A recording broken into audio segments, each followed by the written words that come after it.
Bien, el tema se llama historia natural de la enfermedad. ¿Qué es la historia natural de la enfermedad? La historia natural de la enfermedad básicamente es el proceso de una enfermedad dentro de tu organismo. Básicamente es un conjunto de etapas, ¿no? En las cuales se desarrolla la enfermedad. Claro, primero tiene que haber un desequilibrio de la tríada ecológica o la tríada epidemiológica, y una vez que haya un desequilibrio, ¿verdad?, de cualquiera de los factores, empieza esta historia natural de la enfermedad, que no es más que etapas, como ya te había dicho, que pasan por un proceso por medio del cual la enfermedad se instala en un organismo, ¿verdad?, y altera el funcionamiento, ¿no? Básicamente, aquí lo que es el agente empieza a destruir y hay una enfermedad. Y pasa por diferentes periodos, ¿sí? Eso es la historia natural de la enfermedad, el proceso de la enfermedad dentro del organismo. ¿Cómo empieza esa historia natural de la enfermedad? ¿Cómo empieza esta enfermedad? Bueno, habíamos comentado que viene a partir de la triada epidemiológica, que ya lo habíamos visto antes, y que tiene una armonía entre el agente, el huésped y el medio. A partir de un factor empieza un desequilibrio, como se ve aquí, ¿verdad?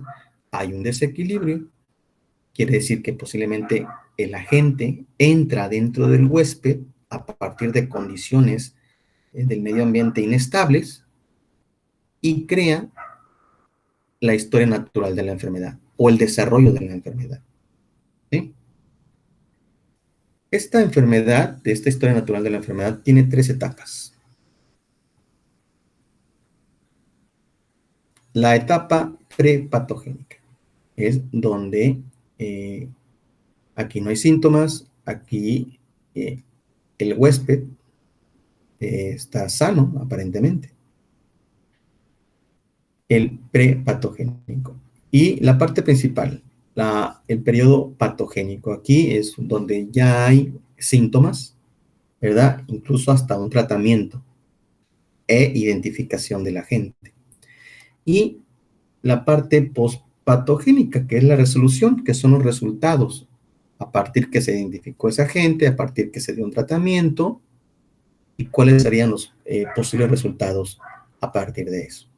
Vamos a conocer cada uno de estos puntos. Primero, como ya te había dicho, el periodo prepatogénico, en esa etapa, es antes de la enfermedad. Aquí el huésped se encuentra en equilibrio con su ambiente y puede decirse que el huésped se encuentra sano. En el transcurso del tiempo, ¿verdad?, es posible que se presente algún cambio o variación en cualquiera de los tres elementos y el equilibrio inicial se rompe. Esta pérdida de equilibrio rara vez comienza con un estímulo único, desencadenante.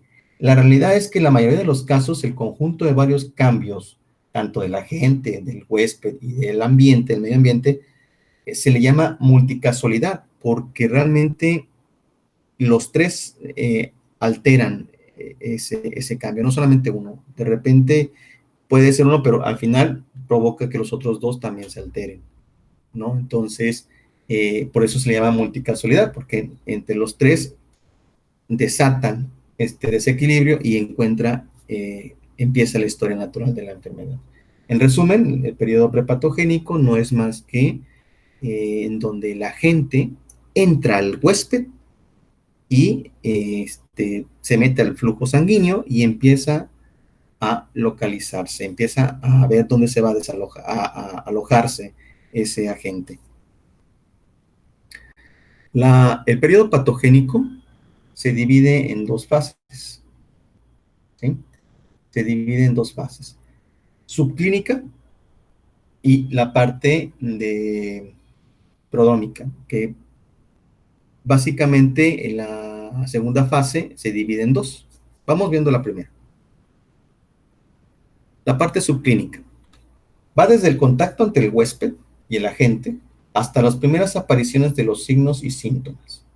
Empieza a alojarse en una parte del cuerpo, es decir, empieza a incubarse el agente, por lo que en esta parte pues se le llama, como dice ahí, periodo de incubación. Es decir, en pocas palabras, una vez que esta gente haya entrado al huésped, que es la parte del periodo prepatogénico, se enfoca y localiza el órgano donde quiere atacar a esta gente y ahí se incuba, ¿verdad? Por eso se le llama periodo de incubación. Empieza a meterse a las células, empieza a destruir las células, posiblemente algunos tejidos, ¿verdad? Y aquí, lógicamente, no hay todavía síntomas ni signos, ¿verdad? Es simplemente que ya empieza a atacar ese agente en un órgano, incluso un sistema, dependiendo de qué tipo de agente. La segunda parte de este periodo patogénico se divide en dos. Este periodo se llama periodo prodrómico o prodrómica. Este periodo prodrómica se divide en dos fases, ¿verdad? La primera fase se llama horizonte clínico, que es aquí donde empiezan los síntomas. Pero son síntomas generales, los cuales se dificultan al determinar qué patológica es que afecta, ¿no? Estos síntomas se le llaman síntomas inespecíficos, porque pueden encontrarse en diferentes enfermedades, ¿no? Entonces, ya cuando hay síntomas o signos, pues se le llama horizonte clínico. Como ya te había dicho, pues se inicia en el momento en que las interacciones se manifiestan de tal manera que son percibidas por el mismo huésped, por el mismo paciente u otras personas. Cabe aclarar que las manifestaciones de la enfermedad pueden ser subjetivas, es decir, ay, de repente me duele aquí como que me duele esa cabeza, ¿no? Perciben ciertos síntomas, ¿no? Que son las manifestaciones de alteraciones orgánicas o funcionales apreciadas por el huésped. O puede ser señaladas por otra persona, un observador, un médico quizá, ¿no? A él le llamaría signos a estos síntomas, ¿no? Entonces, aquí, en resumen, el periodo prodrómica, que es la primera parte, que es el horizonte clínico, es cuando hay síntomas, pero son inespecíficos, como que un dolor de cabeza, me dolió, amanecí con un brazo adolorido, puede ser muscular, puede ser óseo, ¿verdad? Entonces, puede ser desde algo grave hasta simplemente dormiste mal, ¿no? Entonces, pues no es un dolor que sea muy específico, ¿verdad? Esa es la primera parte de este periodo prodrómico. La segunda parte, pues es la parte clínica, ¿no? Aquí aparecen los síntomas y signos ya específicos, por medio de los cuales se determina qué patología aqueja al huésped. Y se dice también el tratamiento para restablecer la salud del paciente y evitar secuelas, ¿no? Entonces, aquí ya hay signos y síntomas específicos y hasta un tratamiento. Incluso ya se identificó posiblemente la gente, ¿no? Porque al identificar a la gente, pues se da el tratamiento. No vas a dar cualquier antibiótico nada más, porque sí. Se identifica la bacteria, el virus o el parásito, ¿verdad? Que aloja al huésped y se da un tratamiento. Y una vez que termine este tratamiento, ¿cuáles son los resultados? ¿Cuáles son los posibles resultados? Y es ahí donde viene el tercer periodo, que es el postpatogénico. El postpatogénico son las resoluciones, son los resultados que dan a este posible tratamiento, a esto que ya se identificó, ¿verdad? Es la etapa del padecimiento, es la etapa de recuperación, ¿no? Entonces, ¿cuáles son los posibles resultados de este tratamiento? Primero, la recuperación, eso es lo que queremos al principio, ¿verdad? Que queremos que la recuperación total, ¿no? Ese es uno de los puntos. Segundo, otro posible resultado, secuelas. ¿Ok? La persona se recuperó, pero hay secuelas, ¿verdad? ¿Qué tipo de secuelas? ¿Qué ejemplos puede ser? Bueno, a veces alguna infección bacterial o algún virus, lograste matarlo o lograste desalojarlo, pero hay secuelas, ¿no? Por ejemplo, la alteración de posiblemente el corazón, a la hora, algo infectó al corazón y lógicamente pusiste un bypass y por lo menos hay una secuela, no funciona bien tu corazón. Sí está perfectamente, puedes vivir con él, pero hay secuelas.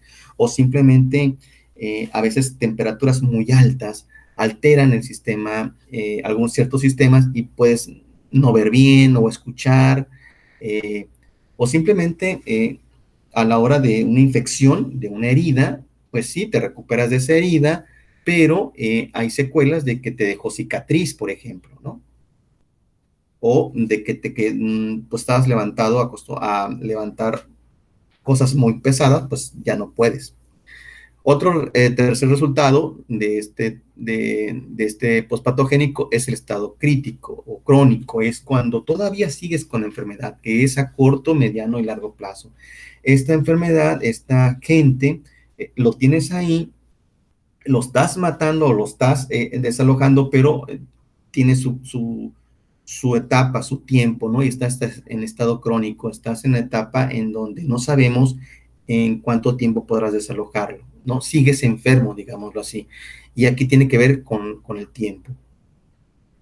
Y por último, el cuarto resultado, que es lo que no queremos, ¿no? La muerte. Aquí, pues lógicamente, ese resultado, pues es debido a que posiblemente la gente es mucho más fuerte que el tratamiento que se hizo, o pues ve la situación que ahorita vivimos en el COVID, en donde pues lógicamente hay personas que están recuperadas, hay personas que tienen secuelas como problemas de quizá de pulmonares, ya que se recuperaron, posiblemente siguen en estado crónico, todavía no se recuperan, tienen el COVID todavía, con tanques de respiración, con problemas respiratorios, incluso pues hasta la muerte, ¿no? Prácticamente son los 4 puntos que dan el resultado a partir pues de una enfermedad.